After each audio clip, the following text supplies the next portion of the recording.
What's up guys, NepentheZ here and welcome back to another FIFA 21 video. We've got a little bit to digest today, but we are going to be starting with the Bruno Fernandes Player of the Month. It is an absolutely insane card. High work rates, of course, 4-star, 4-star, and his in-game stats are genuinely just end game. You know, the only things you can realistically boost and get a big, notice a lot, I suppose, is pace and defending. And as a creative attacking midfielder, you can give him pace by a chem style. But other than that, this card is just, honestly, just outrageous. We'll take a look at the in-game stats and what chem styles would be best in just a little second. He is coming in at about 1 million coins in total. It will require an 85 rated squad with 80 chem and a Portuguese player for a jumbo premium gold pack, an 86 rated squad with a Manchester United player and 75 chemistry for a prime mixed players pack, an 86 rated squad with a Premier League player for 70 chemistry for a prime Electrum players pack, an 87 rated squad with 50 chemistry, and an 88 rated squad with 50 chemistry for a rare Electrum and a premium gold players pack. Now, last year or year before or whatever, an 88 rated squad would have probably netted you a 100k pack in return. You know, EA have fully nerfed the returns on these packs, but this is an interesting one.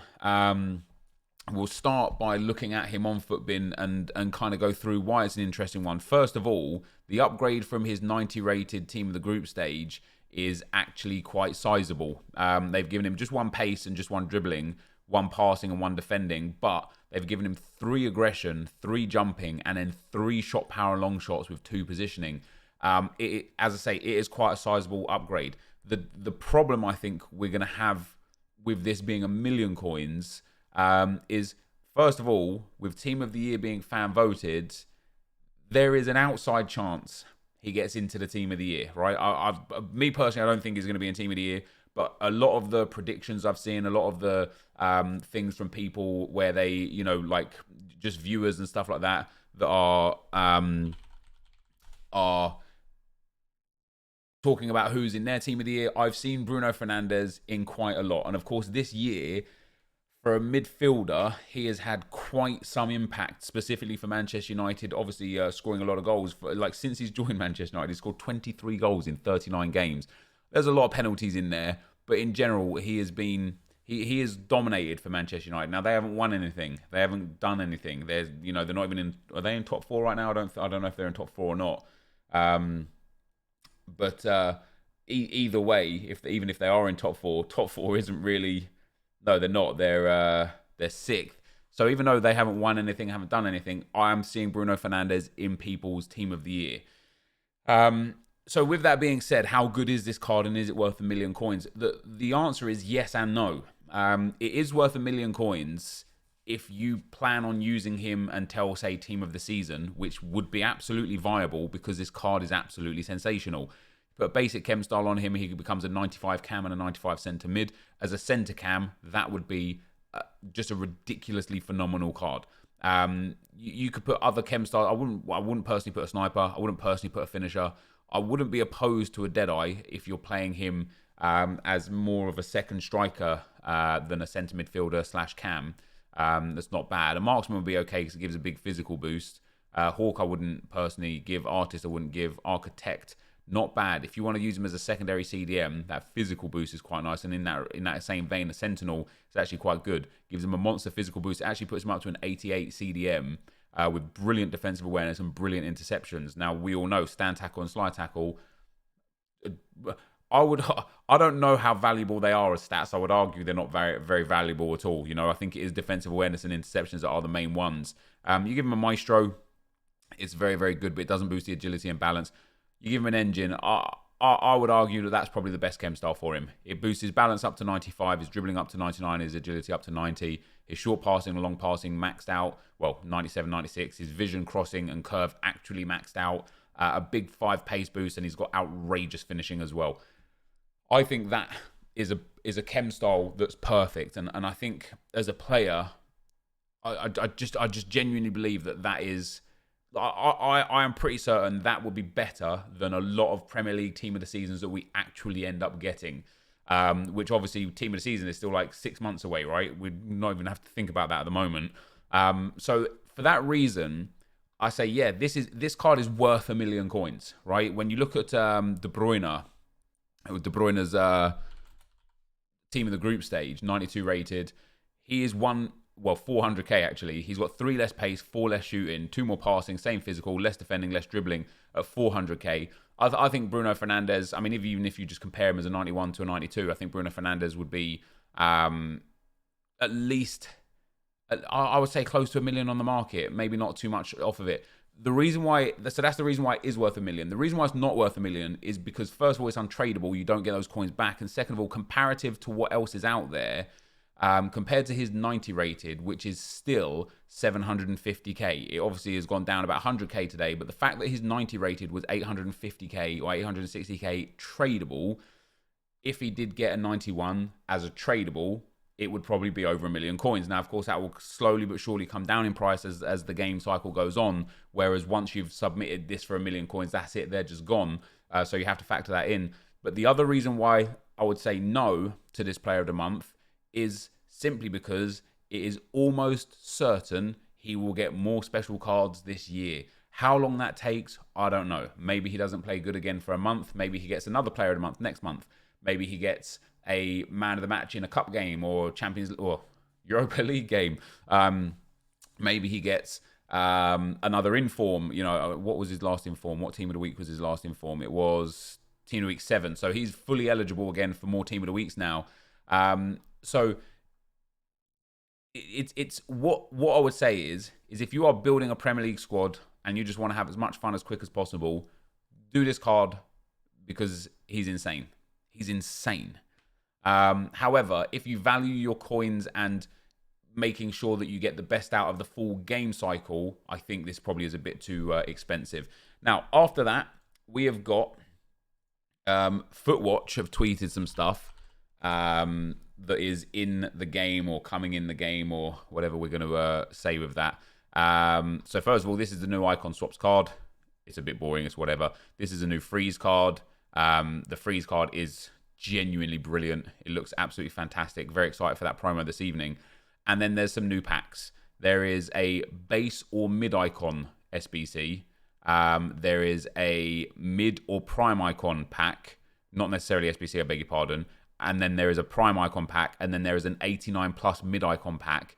On top of that, there is also 85 rare players 5 pack, and what says here 85 rated or higher for 25 rare gold players. This is actually 83 or higher.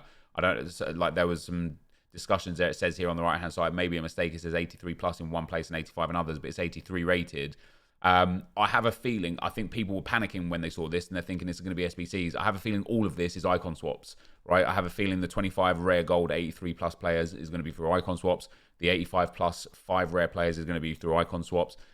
So I wouldn't personally think that this is too important to look at with regards to investing or anything like that. And then the last thing that we've got before the 6 p.m. content comes today, guys, is the new League SBCs. And my God, have EA outdone themselves yet again. So they have added the MLS League SBC, the CONMEBOL Libertadores, the Sudamericana is back, and the Serie A League SBC. And when this dropped, people were gassed. People were like, oh my God, let's go.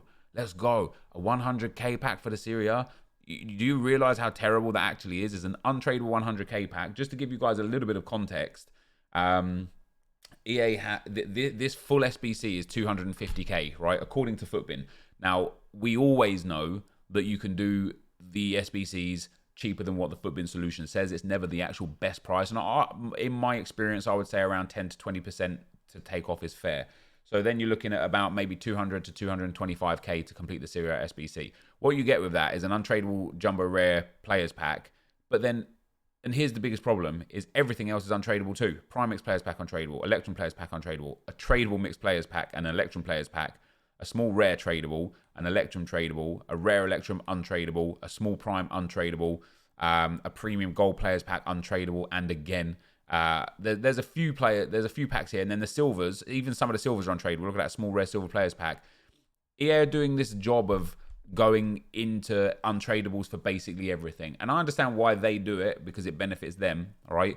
But what they've kind of done is like one of my viewers, Owen, who's like really into the menu grinding and the League SBC specifically, kind of hit the nail on the head, right? When you look at, for example, Alex Oxlade-Chamberlain, okay, is he even there anymore? No, he's not. Oxlade-Chamberlain was like 400k, right, for a card that would have even been 100k on the market, right? In previous years, people would have looked at that and thought that is overpriced, but if I desperately want it, I can go and grind the League SBCs, get the players at the end to put into the actual SBC and make a profit whilst doing it to cover the cost of the rest of the SBC. So it was your time, right? You would put time into grinding, you would get that Oxlade-Chamberlain, and although he would be generally overpriced, you would still make a profit whilst doing him at the cost of your time. Because they've A, removed the players, and B, made these packs untradeable for the most part, there's no trade-off anymore. All of a sudden, like, you've got to hope that you hit something out of the packs that is going to be valuable to put in an SBC, that isn't a duplicate, or that is one of the special promo cards, and it's just terrible. They've done the MLS as well, and the MLS is just, as per usual, mostly silver packs, and a lot of them untradeable. There's some gold packs and some gold tradable packs in there, but mostly untradeable. And then the Libertadores and Sudamericana that they've put back in, and they're in for 90 days now as well. And I hope I do hope more and more come out, but they're there for 90 days. And the Sudlib, I believe this is all untradeable. And a small election players pack, tradable. No, this one might be the tradable one. Yeah, there's a few tradable from the Libertadores, and the Libertadores is coming in at 99k according to Footbin. So, you know, are you going to make 100,000 coins back out of all of this? Probably not. Are you going to make 100,000 coins worth of players? And I think that's where it goes important, is how you run your club. And there's a couple of ways you can run it. And I'm thinking about considering a little change in the way I run my club. Like, I've tried to stay liquid and tradable this year as best as possible. Look at that. All of these packs are untradeable. It's just the silver ones that are tradable out of the Sudamericana. And the Sudamericana is coming in at 95k as well. You get prime gold players pack at the end, but it's just not worth it, right? And so the way you can run your club is you can just indulge and engage in a fully untradeable SBC account, like player account, like setup. I have 734,000 coins right now on the Road to Glory, which is the account that we're on right now. If I went and spent 100,000 coins on the Sudamericana, and again, let's be realistic. Let's say I spend 85k or 80k. Or let's say I do it like Nick does, and we do bronze pack method and upgrades and put our time in like that, which I don't think is wise, and I can explain why to you guys. But let's say I'd spend like 85k completing this. I would have to get over 85,000 coins worth of cards back that would then have a future use for it to be worthwhile. So a 45k pack, untradeable, gives me 6 rares, 6 commons.